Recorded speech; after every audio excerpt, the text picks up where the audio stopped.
பார்த்தீங்களா கூட்டத்தை? முன்னாடி வந்து உழுகிறதும் பின்னாடி வந்து தள்ளுறதும். பூசணிக்காய் இருக்குல்ல, தர்பூசணிக்காய், அது தூக்கி புல்ல போட்டாங்க பார்த்தீங்களா? கோயில் உண்டியல்ல போடுற மாதிரி தலையில அது போய் விழுற மாதிரி. டீ கடைக்கே போய் டீ சாப்பிடுறீங்களான்னு கேட்ட, டீ சாப்பிட்றீங்களா, எனக்கு கொஞ்சம் ஒரு டீ வாங்கி கொடுக்குறீங்களா, ஒரு டீ ஐயா, ஒரு டீ அப்படின்னு கேட்டுட்டு இருக்காரு. இவர் வந்து வேட்பாளர். இவர் எல்லா இடத்துலையும் போய் தாவேகா வேட்பாளர் சத்யபிரபு, தாவேகா வேட்பாளர் சத்யபிரபு, எனக்கு ஓட்டு போடுங்க, எனக்கு ஓட்டு போடுங்க, சத்யபிரபு சத்யபிரபுன்னு போயிருக்காரு.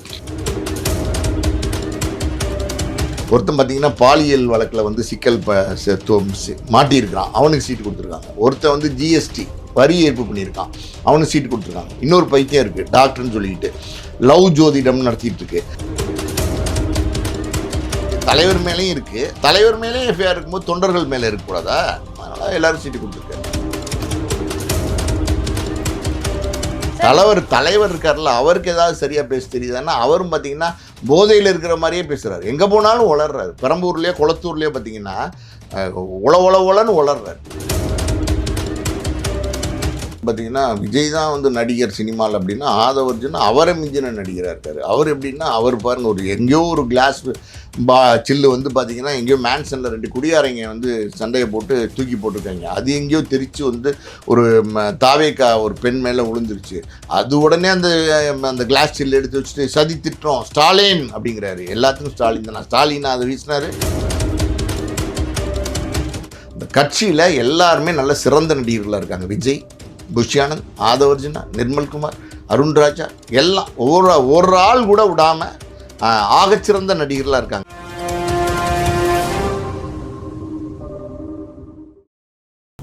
காந்தம் மீடியா நேயர்களுக்கு வணக்கம். நான் உங்கள் விஜயாஸ்மின். இன்னைக்கு நம்ம கூட சினிமா விமர்சகர் மற்றும் ஆஸ்கார் மூவிஸ் ப்ரொடியூசர் பாலாஜி பிரபு சார் அவர்கள் தான் இருக்காரு. வணக்கம் சார். வணக்கம். 234 தொகுதியில் இருக்கிற வேட்பாளர்கள் மொத்தமே ஏதோ ஒரு குற்ற பின்னணியில் இருக்காங்க அப்படின்ற மாதிரியான தகவல்லாம் வருது. ஏதோ ஒரு குற்றத்தில் அவங்களோட நேம் இருக்கு, ஏதாச்சும் கேஸ் இருக்கு அப்படின்ற மாதிரி வந்திருக்கு.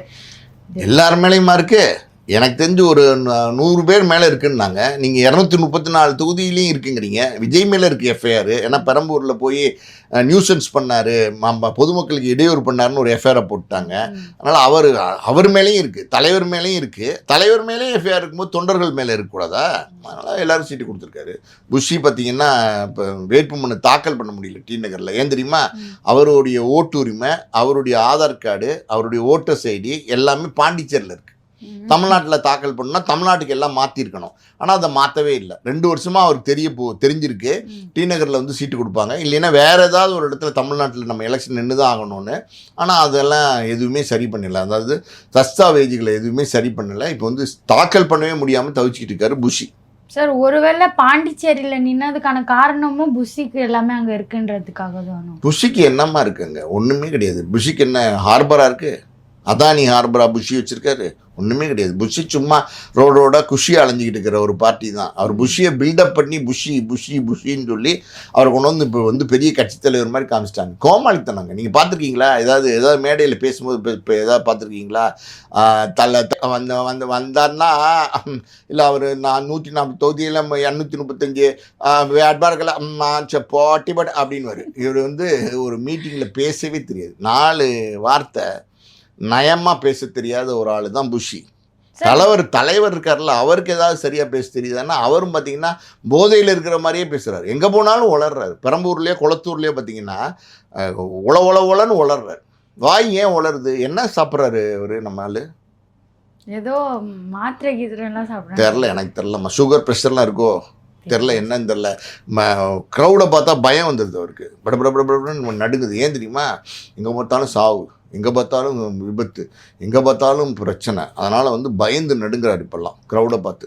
சார், விஜய் புஷியெல்லாம் விடுங்க சார். ஆதவர்ஜனோட ஸ்பீச்லாம் கேட்டிங்களா சார்? கண்ணெலாம் கலங்கி ஒரு கட்டத்தில் ஜாதியை தடுக்கணும் அந்த மாதிரிலாம் ரொம்ப எமோஷ்னலாக பேசியிருக்காரு. அதான் சொன்னேன். அதான் வந்து பார்த்தீங்கன்னா விஜய் தான் வந்து நடிகர் சினிமாவில் அப்படின்னா, ஆதவர்ஜுன் அவரை மிஞ்சின நடிகராக இருக்கார். அவர் எப்படின்னா, அவர் பாருங்கள், ஒரு எங்கேயோ ஒரு கிளாஸ் சில்லு வந்து பார்த்தீங்கன்னா எங்கேயோ மேன்சனில் 2 குடியாரைங்க வந்து சண்டையை போட்டு தூக்கி போட்டிருக்காங்க. அது எங்கேயோ தெரிச்சு வந்து ஒரு தாவேக்கா ஒரு பெண் மேலே விழுந்துருச்சு. அது உடனே அந்த கிளாஸ் சில்லு எடுத்து வச்சுட்டு சதி திட்டம் ஸ்டாலின் அப்படிங்கிறாரு. எல்லாத்துக்கும் ஸ்டாலின் தானே, ஸ்டாலின் அதை வீசினார். அவருக்கு இதுதான் பிரச்சனை. அவர் அதாவது ஒரு நாளைக்கு 5ஆவது தொகுதியில் பிரச்சாரத்துக்கு போயிட்டு தீவிரமாக இருந்துகிட்டு இருக்காரு. அவர் வந்து ஸ்டாலின் இப்படி கிளாஸ் பாட்டில் வீசலாமா அப்படின்னு வந்து அவர் பேசிகிட்டு இருக்காரு. டிஎம்கேவோட சதி அப்படிங்கிறாரு. இது எல்லாமே டிஎம்கே சதி. எது டிஎம்கே சதி? 2 பேரும் பிடிச்சிருக்காங்க. 2 பேரும் பார்த்தீங்கன்னா தாவேகாவோட உறுப்பினர்கள். 2 பேரும் பார்த்தீங்கன்னா தளபதிய ஃபோட்டோவை ஸ்க்ரீன்லேயே வச்சுருக்கிறாங்க அந்த ஃபோனில். அப்படிப்பட்ட ஆட்கள் குடிகார கேஸ் ரெண்டையும் கஞ்சா குடிக்கிங்க. நான் தான் சொல்லல, அந்த அதாவது வேட்பாளர்கள் தான் கஞ்சா குடிக்கிங்கன்னா இந்த மாதிரி பாட்டில் எரியுதுங்க கஞ்சா குடிக்கிங்க. இதை வச்சு ஒரு பில்டப்பு. அதாவது வந்து எப்படி சொல்கிறாரு, முதல்ல வந்து என்ன சொல்கிறாரு, 5 வயசில் எங்கள் அம்மாவை இழந்துட்டேன், நான் வந்து பார்த்தீங்கன்னா அப்போ இருந்து கண்ணீரில் வளர்றேன், ஒரு ஜாதிய வன்கொடுமையால் தான் எங்கள் அம்மா இறந்துட்டாங்க அப்படின்னு பொய் சொல்கிறார். அவங்க அம்மா எப்படி இருந்தாங்கன்னா, அவங்க அப்பா அம்மாவுக்கு பிரச்சனை, டொமஸ்டிக் வயலன்ஸ்னு சொல்லுவாங்க. அதனால் மூட்டை முச்சி மருந்தை குடிச்சிட்டாங்க. அது இறந்தது நம்ம வருத்தமான விஷயந்தான். 5 வயசில் இறந்துட்டாங்கன்னும் போது ஒரு 5 வயசில் ஒரு அம்மா ஒரு பையன் இழந்தது ஒரு வருத்தமான விஷயந்தான். ஆனால் அதை எப்படி ஜோடிக்கிறார் பாருங்க. ஜாதிய வன்கொடுமையால் வந்து இறந்துட்டாராம். இவரும் ரெட்டியார், அவங்க அப்பாவும் ரெட்டியார், அவங்க அம்மாவும் ரெட்டியார். இதில் எங்கே ஜாதிய வன்கொடுமை வந்துச்சு, எங்கே ஜாதி வந்துச்சு? 2 பேரும் எல்லாம் ஒரே ஜாதியில் தான் கல்யாணம் பண்ணி கொடுத்துருக்காங்க. அதான் சொல்கிறேன்ல, ஒரு பக்கம் பார்த்தீங்கன்னா கத்தி பேசுகிறார். ஸ்டாலின் நீ அடக்க பார்க்குறீங்களா, நாங்கள் இறங்கினா என்ன ஆகும் தெரியுமா அப்படிங்கிறது. உடனே பார்த்தீங்கன்னா அப்படின்னு வேணா கூட்டத்தில் சவுண்டு கொடுத்துருப்பான். அது வந்து பார்த்துட்டு ஐயோ அடிக்க வந்துடுவாங்க போலன்னு சொல்லிட்டு டக்குன்னு உடனே ஐயோ அப்படின்னு சொல்லி கண்ணீர் விட்டு அழுகிறார். அப்படி கண்ணில் பொலன்னு கொட்டுதுங்க. விஜயாவது வந்து கிறிஸ்டின் போட்டு தான் வந்து படத்தில் நடிப்பார், நான் கேள்விப்பட்டிருக்கேன். ஆனால் இவர் எதுவுமே போடாமல் பார்த்தீங்கன்னா மேடையில் அழுகிறார் அப்படின்னா உண்மையாலுமே வந்து இந்த கட்சியில் எல்லாருமே நல்ல சிறந்த நடிகர்களாக இருக்காங்க. விஜய், புஷ்யானந்த், ஆதவர்ஜுனா, நிர்மல்குமார், அருண்ராஜா எல்லாம் ஒரு ஆள் கூட விடாமல் ஆகச்சிறந்த நடிகர்களாக இருக்காங்க. ஒரு நடிகர்கள் இருக்கிற ஒரு கட்சி, சிறந்த நடிகர்கள் இருக்கிற கட்சின்னா தாவேகா தான்.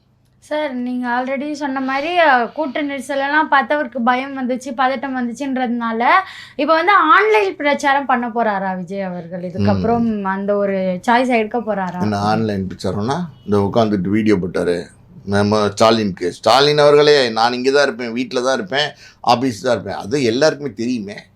நீங்கள் வீட்டை விட்டு எங்கே வெளில போகிறீங்க? இந்த இராணுவத்தினர், துணை இராணுவத்தினர் 2 பேர் பாதுகாப்பு போட்டிருக்காங்கல்ல, அவங்க வந்து நார்த் இந்தியாவிலேருந்து வந்தவங்க.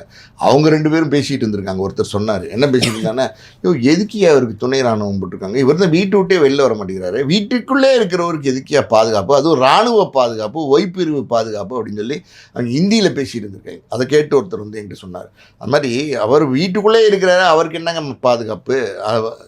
அவர் வந்து ஆன்லைன்லேயும் வீடியோ போடுவார், எல்லா வேலையும் பண்ணுவார். அதாவது இப்போ ஆன்லைனில் பர்ச்சேஸ் பண்ணலாம், துணி வாங்கணும், செருப்பு வாங்கணும், ஷூ வாங்கணும், ரப்பர் பேண்ட் வாங்கணும், எல்லாமே இப்போ ஆன்லைனில் வாங்கலாம்ல. அதே மாதிரி வந்து பார்த்திங்கன்னா புதுசாக ஒரு ஸ்கீம் இன்ட்ரடியூஸ் பண்ணுறாரு, ஆன்லைன் பிரச்சாரம் பண்ணுவார். உங்களுக்கு பிடிக்கலைன்னா நீங்கள் டிவி ஆஃப் பண்ணிட்டு போயிடலாம், உங்களுக்கு பிடிக்கலைன்னா நீங்கள் செல்ஃபோன் ஆஃப் பண்ணிட்டு போயிடலாம். அவர் பிடிக்கிற மாதிரி என்னைக்கு பேசியிருக்காரு, என்னைக்கு பேசினாலும் முரண்பாடு தான். வீட்டுக்குள்ளே தாங்க இருப்பார், அவர் வீட்டை விட்டு வெளில வர மாட்டாருங்க. அவர் வீட்டை விட்டு வெளிலே வர மாட்டார். அவர் அரசியலுக்கு ஃபிட்டே கிடையாது. எல்லா தலைவர்களும் இன்றைக்கி பார்த்தீங்கன்னா 4-5 தொகுதி வந்து வேட்பு தாக்கல் பண்ணிவிட்டு எல்லா பக்கம் பிரச்சாரம் பண்ணிக்கிட்டு இருக்காங்க. ஆனால் இவர் வந்து பார்த்திங்கன்னா ஒரு பெரம்பூருக்கு வந்தார், அப்படி களத்தூருக்கு வந்தார், அடுத்த 2 தொகுதி போகாமல் வீட்டுக்கு போயிட்டார். அதுக்கப்புறம் திருச்சிக்கு போனார். ஏன் போனார்? அங்கே வந்து நாமினேஷன் பண்ணி ஆகணும், வேறு வழியே இல்லை, போலேன்னா நாமினேஷன் பண்ண முடியாது. அதனால் அங்கே போய் நாமினேஷன் பண்ணார். அங்கே நின்று ஒரு மீட்டிங் போட்டார், அது வேலையை முடிஞ்சிடுச்சு. அப்புறம் இப்போ பாட்டு வேற போடுறாரு, நான் தன்னந்தனி ஆள் அப்படின்னு விட்டா டூயிட் ஆடுவார் போல். அதாவது வந்து பார்த்திங்கன்னா கோரியோகிராஃபர்லாம் ரெடி பண்ணி வச்சுக்கிட்டு அந்த மேலே அந்த வேன் மேலேயே பார்த்திங்கன்னா டக்குன்னு ஸ்டெப் போட ஆரம்பிச்சிருவான்னு நினைக்கிறேன். பாட்டு வேற புதுசாக பாட ஆரம்பிச்சிட்டாரு. சும்மா பேசினாலே நமக்கு டென்ஷன் ஆகுது, இப்போ பாட்டு வேற. அதுக்கப்புறம் பார்த்திங்கன்னா இன்றைக்கி பாண்டிச்சேரி போயிருக்காரு. பாண்டிச்சேரி போய் அவ்வளவும் கோமாளித்தனம், மொத்த கோமாளித்தனம். வேனில் வந்து உழுகுறான், பின்னாடி வந்து உழுகுறான், முன்னாடி வந்து உழுகுறான், அப்படிங்கிறான் இப்படிங்கிறான். என்னங்க இது பைத்தியகாரத்தனமாக இருக்குது. ஒன்று பார்த்தீங்கன்னா அந்த பெரம்பூரில் வந்து சொல்லுது, நான் தளபதியை பார்த்துட்டேன்னு கதறி அழுகுது, கதறி அழுகுது. இன்னொன்று சொல்லுது, நான் தளபதியை பார்க்க முடியல அப்படின்னு வந்து கதறி அழுகுது. இது என்ன மாதிரியான கூட்டம்னே நமக்கு தெரில. இது பயங்கரமான ஒரு ஆபத்தான கூட்டமாக இருக்குது. தலைவர்லேருந்து தொண்டர் வரைக்கும் அப்படி தான் இருக்காங்க. சார் அதான் சார், விஜய் வந்து போகிற வழியில் போயிட்டு இருக்கும்போது ஒருத்தர் வந்து பார்த்து இன்னும் எத்தனை பேர் சாவடிக்க போகிறேன்னு தெரிலன்னு சொல்லிட்டு போனதே ஒரு பெண் ரசிகை வந்து துரத்திட்டே போகிறாங்க சார். அந்த ஆளை எப்படி நீ சொல்லுவ தளபதி அப்படின்னு சொல்லிட்டு அந்த அளவுக்கு இறங்கியிருக்காங்க விஜய். அதம்மா எல்லாருமே வந்து பார்த்தீங்கன்னா வானர கூட்டங்கள்லாம் என்ன தெரியுமா உங்களுக்கு? குரங்கு கூட்டங்கள்னு அர்த்தம். குரங்கு கூட்டம் என்ன தெரியுமா பண்ணோம்? நீ கோயிலெலாம் போயிட்டு, இந்த மலை கோயிலுக்கெலாம் போயிட்டு நீங்கள் வந்து இந்த தேங்காய் பழம் பிரசாதத்தோடு வெளில வர முடியாது. பார்த்தீங்கன்னா நீங்கள் டம்முன்னு வந்து கையில் பிடுங்க, அப்படி பிடுங்க, மேலே விழுந்து பாயிங்க, அப்படி போங்க, மண்டையில் வந்து இந்த மண்டையை கிளி விட்டு போங்க. அந்த மாதிரி பார்த்தீங்கன்னா எல்லாம் டப்புன்னு குடிக்குங்க குரங்கு கூட்டங்க. அதுதானே இது குரங்கு கூட்டம் தானே. மரத்தில் ஏறுதுங்க, டிரான்ஸ்ஃபார்மரில் ஏறுதுங்க, முன்னாடி ரோட்டில் வந்து உழுகுதுங்க. நேற்று கூட பார்த்தீங்கன்னா திருச்சி பிரச்சாரம் போது ஒரு பைக்கில் வந்து ஒன்று வந்து நபார்னு வந்து கீழே உழுகுது. ஆதவர்ஜுனா பங்குக்கு பார்த்தீங்கன்னா இப்போ என்ன கோவம் தெரியல போலீஸ் மேலே, போலீஸ்காரன் காலை கொண்டு போய் அடித்து உடைச்சிட்டாரு. அந்த அளவு கூட நிதானம் உங்களுக்கு கிடையாது. என்ன பைத்தியக்காரத்தனமாக இருக்குது. எங்கே போனாலும் வந்து ஒரு ஒரு ஒரு கேவலமான கூட்டமாக நான் பார்க்குறேன். எல்லா பக்கமும் பார்த்தீங்கன்னா வெறித்தனமான, கேவலமான, ஆர்கனைஸ்டு இல்லாத, அன்சிவிலைஸ்டு கூட்டமாக அங்கேயும் இங்கேயும் அலைஞ்சிட்ருக்காங்க. இப்படிப்பட்ட கூட்டம், இப்படிப்பட்ட ஒரு கட்சி, இப்படி இன்றைக்கி எல்லாருமே ட்ரால் பண்ணுறாங்கம்மா. அரசியல் விமர்சனங்கள்லாம் பார்த்தீங்கன்னா பயங்கரமாக நக்கல் பண்ணுறாங்க, கேலி பண்ணுறாங்க, கிண்டல் பண்ணுறாங்க. இன்றைக்கி வந்து விஜயை வந்து வச்சு செய்கிறாங்க. அதாவது வந்து என்ன சொல்கிறாங்கன்னா, வடிவேல் படத்தில் ஒரு ஜோக் வரும்ல, அதாவது வந்து அடிச்சும் பார்த்தாச்சு, அவுத்தும் பார்த்தாச்சு இந்த கைப்புள்ளி அப்படின்வாங்கல்ல, அந்த மாதிரி எல்லாம் பண்ணி பார்த்துட்டாங்க. ஆனால் கைப்பிள்ளை சும்மா இருக்க மாட்டேங்குது. கைப்பிள்ளை எதையாவது கையில் பிள்ளையை வச்சுக்கிட்டு நோண்டிகிட்டே இருக்குது, கிள்ளி விட்டுட்டு அழுவு விட்டுட்டே இருக்குது, என்னென்னமோ பண்ணிக்கிட்டு இருக்குது கைப்பிள்ளை. தலைவர் என்ன பண்ணியிருக்காரு தெரியுமா? வேட்புமனு தாக்கல் பண்ணியிருக்காரு. எத்தனை இடத்துல தெரியுமா? 2 இடத்துல தாக்கல் பண்ணியிருக்காரு. அதாவது பெரம்பூரில் தாக்கல் பண்ணியிருக்காரு, திருச்சி கிழக்கில் தாக்கல் பண்ணியிருக்காரு. பெரம்பூரில் என்ன சொன்னாரோ அதுலேருந்து வேறு கருத்தை வந்து திருச்சி கிழக்கில் வந்து சொல்லியிருக்காரு. வேறு தகவல் வந்து கொடுத்துருக்காரு. வயசு, உங்கள் வயசு என்னன்னு கேட்டால் உங்களுக்கு சொல்ல தெரியுமா, சொல்ல தெரியாதா? அவருடைய வயசு 52. அது இங்கே பெரம்பூரில் வந்து வயசு 52ன்னு எழுதியிருக்காரு. திருச்சியில் வந்து பார்த்திங்கன்னா வயசு 51ன்னு எழுதியிருக்காரு. இது யாராவது பண்ணுவாங்களாம்மா?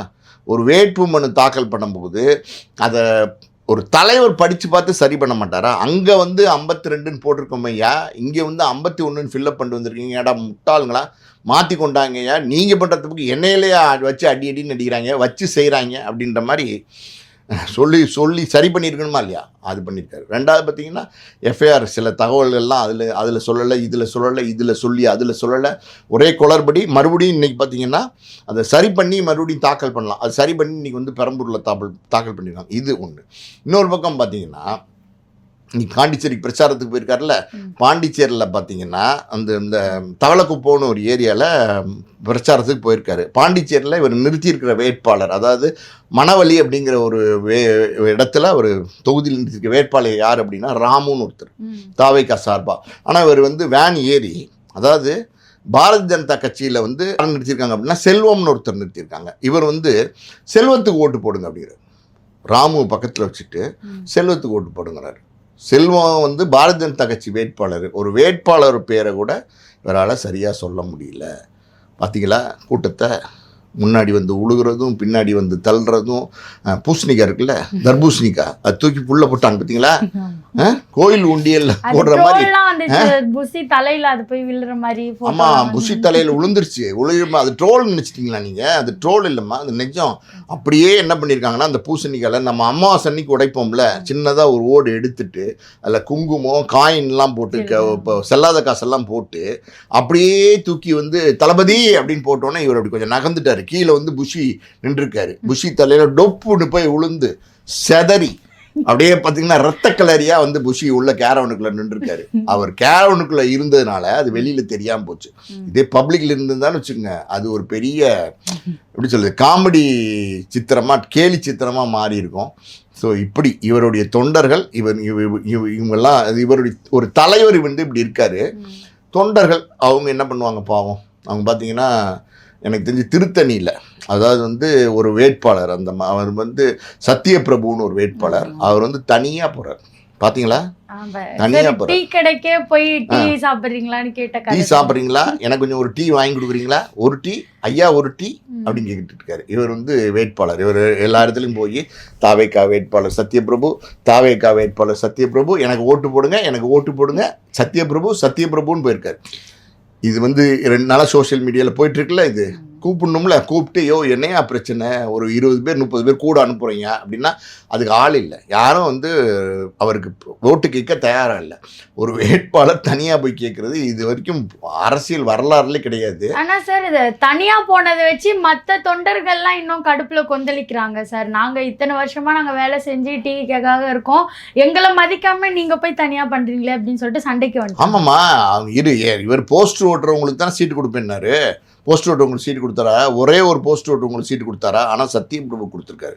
சத்தியத்துக்கு கட்டுப்பட்டு சத்யபிரபு கொடுத்துருக்காரு. போஸ்ட் ஓட்டு உங்களுக்கு சீட்டு கொடுப்பேன்னு சொன்னார்ல, போஸ்ட் ஓட்டு உங்களுக்கு சீட்டு கொடுத்துருக்காரு. எப்படின்னா சத்யபிரபு பகல்ல எல்லாம் பார்த்தீங்கன்னா போய் அவரே வந்து டிவிகே வேட்பாளர் சத்யபிரபு, வேட்பாளர் சத்யபிரபுன்னு சொல்லி எல்லாத்தையும் ஓட்டு கேட்குறாரு. ஒரு டீ வாங்கி கொடுப்பீங்களா? ஒரே ஒரு டீ, சிங்கிள் டீ அப்படிங்கிற மாதிரி கேட்டு அலைஞ்சிட்டு இருக்காரு.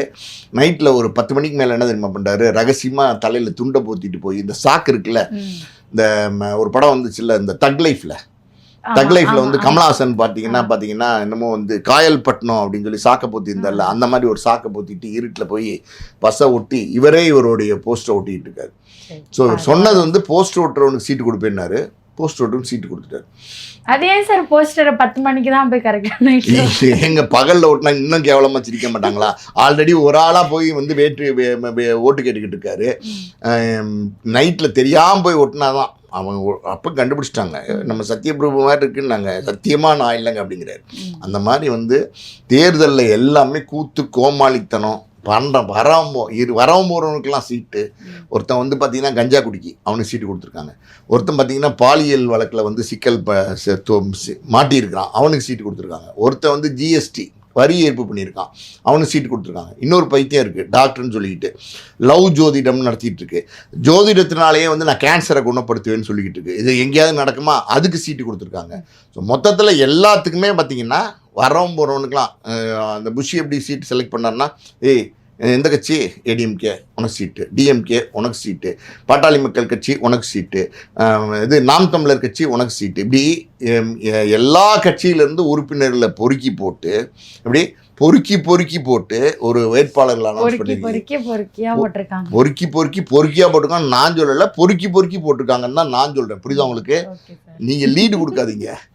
பொறுக்கி போட்டு வந்து வேட்பாளர்கள் அனௌன்ஸ் பண்ணியிருக்காங்க. அந்த அனௌன்ஸ் பண்ண வேட்பாளர் எல்லாம் பார்த்தீங்கன்னா அல்லுசில்லுங்க. ஒருத்தல் கூட பேக்ரவுண்டு கிடையாது, ஒருத்தல் கூட ஒன்றுமே கிடையாது. அப்படிப்பட்ட ஆட்களாக போட்டிருக்காங்க. சரி, கட்சி தலைவருக்கே அறிவில்லை, கட்சி தொண்டர்களுக்கு எப்படி அறிவு இருக்கும்? அதை நம்ம எப்படி எதிர்பார்க்குறது? டிவிக்கே சம்மந்தப்பட்டு நிறைய விஷயங்களா பகிர்ந்ததுக்கு நன்றி.